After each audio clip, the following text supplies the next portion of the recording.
ERP systems can host a lot of different value streams or business processes that are going to be cross-functional in nature. Some of these processes may utilize multiple systems. Some might be native to your ERP, depending upon the industry. So that's what we are going to discuss in this video. So let's dive in. Growing a business requires a holistic approach that extends beyond sales and marketing. This approach needs alignment among people, processes, and technologies. So if you're a business owner, operations, or finance leader looking to learn growth strategies from your peers and competitors, you're tuned into the right podcast. Welcome to the WBS Podcast, where scalable growth using business systems is our number one priority. Now, here is your host, Sam Gupta. Hello everyone, my name is Sam Gupta. I am principal at Elevate IQ. Elevate IQ is the independent ERP and digital transformation consulting firm. We help our clients with the digital transformation strategy, change management, ERP selection, as well as ERP implementation. On that note, let's go back to today's topic, which is going to be the top 10 core cross-functional ERP business processes. So when you look at core versus non-core, for the most part, our perspective is going to be the core are the ones that need to reside inside your ERP system. Some processes might be okay to keep outside. These are the foundational process that you have to have inside your ERP system, but depending upon the industry, it might vary as well. So now let's look at the list.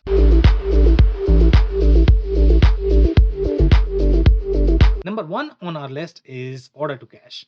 This is supposed to be the most foundational process of your ERP.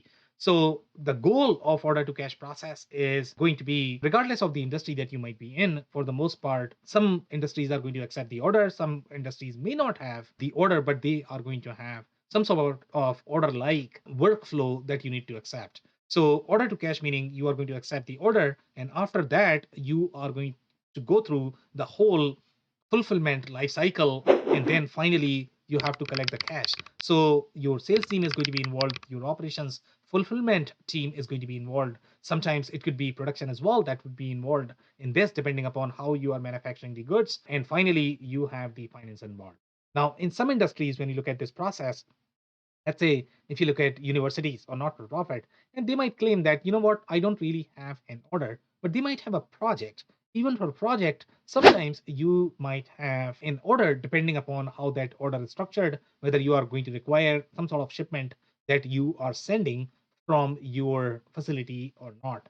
So again, depending upon the industry, the scope of the process might vary, but again, order to cash is going to be the most foundational process inside your ERP system. In the order to cash process, sometimes some companies or the industries, when they look at this, they might use a CRM plus your ERP. CRM is going to keep anything from the marketing and sales perspective.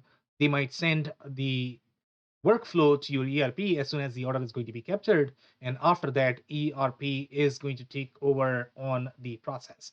You might have other systems involved, for example, WMS or TMS or MES or quality management system. So all of these systems might be involved, and they might do a little handshake in this whole process. And when you have that, then you need to define the clear boundaries for each of the system to be able to understand, okay, how the whole process is going to be mapped across your system boundaries. But this is the most foundational process, and that's why it is number one on our list.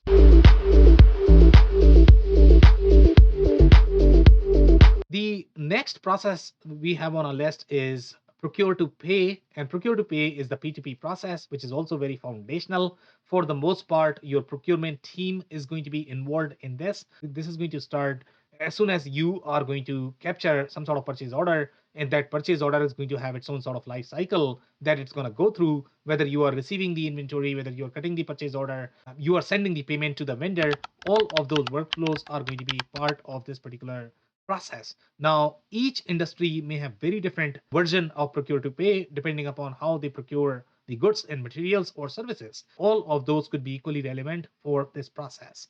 Some companies may have additional steps. For example, they might go through RFI, RFQ process that could be slightly more bloated. Overall, from the procurement perspective, the departments that are going to be involved are going to be, for the most part, your procurement, obviously, and then operations, inventory, materials, as well as finance. They are going to be involved. In terms of the system boundaries, you might have many different systems that might do the handshake in this process, which is obviously number one is going to be your ERP. Number two could be your P2P system. If you have P2P system in the architecture, you could have several other systems. For example, let's say if your procurement processes in your R&D phase is going to be very different when you are simply doing the sampling as part of your R&D workflow. Sometimes some of these processes might reside inside your PLM system, but when you are going to cut the PO, that financial piece of procure to pay is going to come back to your either P2P or your ERP system. Sometimes there could be WMS involved in the process if you're receiving the goods.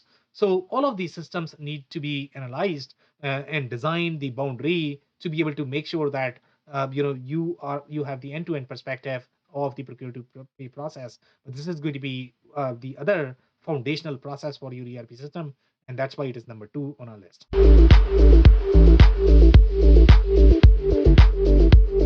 Number 3 on our list is plan to produce or plan to inventory.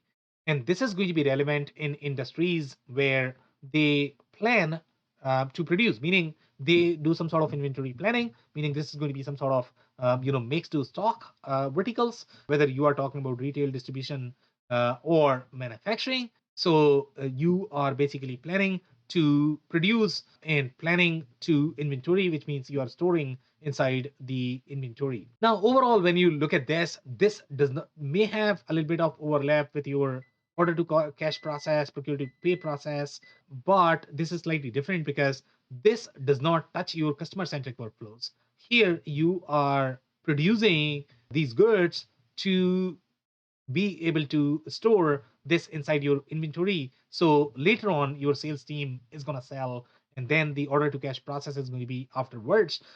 So this is sort of the subset of the process where you are simply planning to produce. Now, there might be multiple departments involved. For the most part, your supply chain, SNOP, they are going to be involved with this. You are going to have operations. You are probably going to have finance from the budgeting perspective. That is going to be involved with this as well. The systems that are going to be critical for this particular process is going to be your SNOP plus your ERP system. They are probably the most common that are going to be touching the process, and depending upon the boundary, you need to design the process across the system boundaries to make sure that plan to produce process is going to work for you. But this is also very foundational process inside your ERP system, and that's why it is number 3.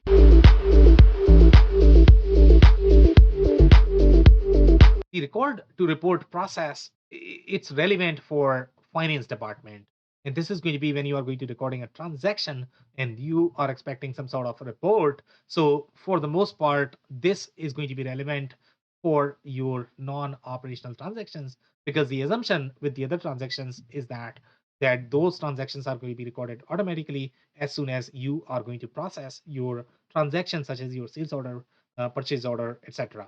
So this is really for the non-operational transactions. And for the most part, ERP might host or FP&A might host, depending upon how your systems are set up. If you are doing the consolidation financial reporting inside your FP&A CPM system, then you might want to record, but you are still going to be recording inside your ERP system, because that has to be part of your general ledger, unless you just don't keep your general ledger inside your ERP system, which might be tricky architecture, but some companies might choose to do that as well. So the record to report process is really that lives inside your finance department.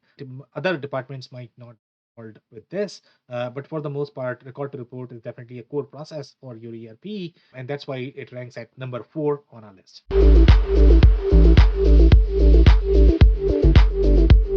Now, number 5 is source to pay process. And source to pay process is going to be a step before your procure to pay process. And this is going to be the whole sourcing strategy in terms of how you are going to source the vendors, what is going to be the recruitment strategy, what is going to be onboarding strategy. what is going to be qualification strategy. So all of that falls under your source to pay process. Now, source to pay process could be very involved depending upon the industry. In some industries, it could be very involved depending upon how involved your procurement process is going to be. If you are going to have high dollar purchases, typically that is going to have very long sales cycle as well as purchase cycle. So in that, you may have very different process than some of the commoditized items. For the source to pay process, some companies may want to keep this inside ERP system just to simplify the architecture, but there are companies who would rather have this in the external system because the workflow is very different overall in the way it works, and there are sourcing systems that are designed for that workflow. They are going to have network, they are going to have the sourcing strategies, they are going to have, it's almost very similar to your marketing automation scenario. The processes are going to be very similar, or the recruitment systems, ATS systems, it's going to be very similar to that as well. And that's why it's very, very, very different from the ERP perspective. It does not have as much integration overall with the ERP. So some companies might choose to do this externally, and once you are ready to cut the PO, you might come back to your ERP or P2P. So that's why source to pay is important for some companies. It might not be as critical for others. So that's number 5.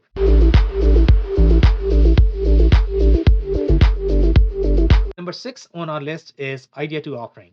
And idea to offering is the whole product management process. So here you have some sort of idea and you are working through that iterative process. And sometimes the engineering may be involved, the quality may be involved, the sampling may be involved with that whole idea process. And then finally, you are going to define your product structure if the offering is going to be finalized. So this is all part of that R&D workflow. Some companies might want to keep this process inside their PLM, PDM system, but there are companies that if they have just one system, then they will keep it inside their ERP system. Depending upon how involved your idea to offering process is going to be, that would dictate where companies would keep this. Overall, in terms of how many different departments are going to be involved, the engineering for the most part, it's going to be your probably marketing as well, just because they might do a lot of things from the campaign perspective. They might have a say in terms of the messaging, packaging, etc. So they are going to be involved. The finance may be involved because of the budget. So that's number 6.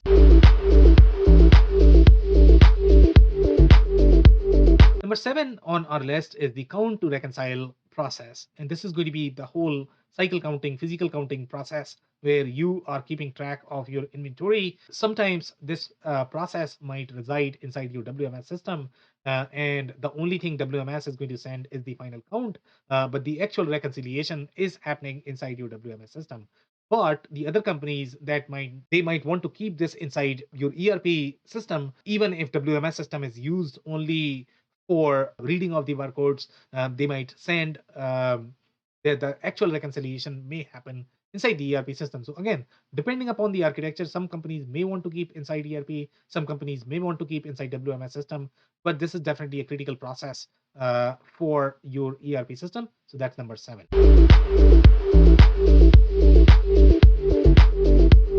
The forecast to monitor process. So this is going to be, you create some sort of forecast from the KPIs perspective, in terms of what you want to produce or sell. So you are creating forecast for that, and then you may want to monitor over the time how compliant you are with that budget or sales or production that you might be planning.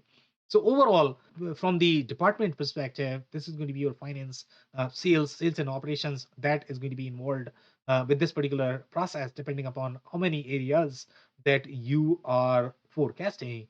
From the system interaction perspective, they might do this inside your SNOP, FP&A system, or maybe ERP system. But some pieces of it are definitely going to reside inside your ERP system, and that's why it is at number 8 on this list.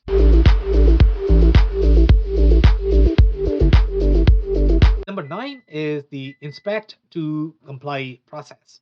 And this is going to be your quality management process where you are inspecting to be able to comply, to be able to report to your quality regulatory organizations, whatever data that you are going to be needing to be able to report. So the entire process, it might reside inside ERP, or there might be some other systems that might be involved For example, QMS, PLM may be another system that might be involved just because it might keep some of the quality processes inside that. Then you are going to have the real QMS system that might be involved.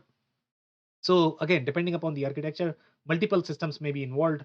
With the handshake, with the interaction, and from the department perspective, you are going to have quality department for the most part. The production, you might have the materials department that might be involved in that.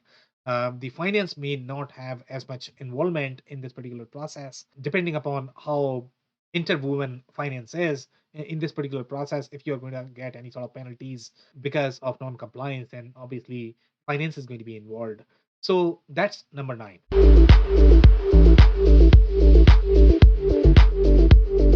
Number 10 on our list is cradle to grave or acquire to retire. And this is your asset management process where you are going to acquire an asset and then you are following the entire life cycle. Now, if you don't have as many physical assets that you need to maintain, you need to track the financial life cycle of those assets, you don't have to report, then you might keep this inside your ERP system.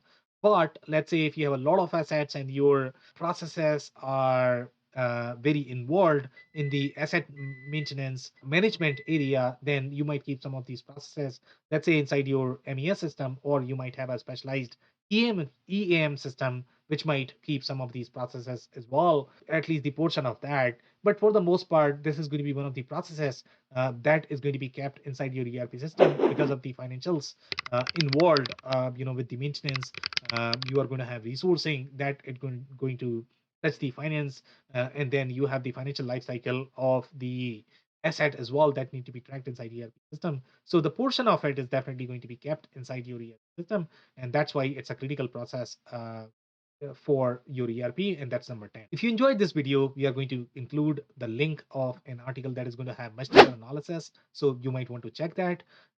We publish these videos on a weekly basis, so if you have not subscribed to our YouTube channel, you might want to do that. This podcast is also available in the audio form on Apple, Spotify, and Google.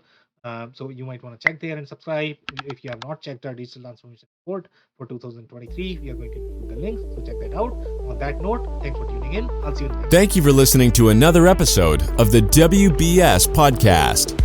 Be sure to subscribe on your favorite podcasting platform so you never miss an episode. For more information on growth strategies for SMBs using ERP and digital transformation, check out our community at WBS.rocks. We'll see you next time.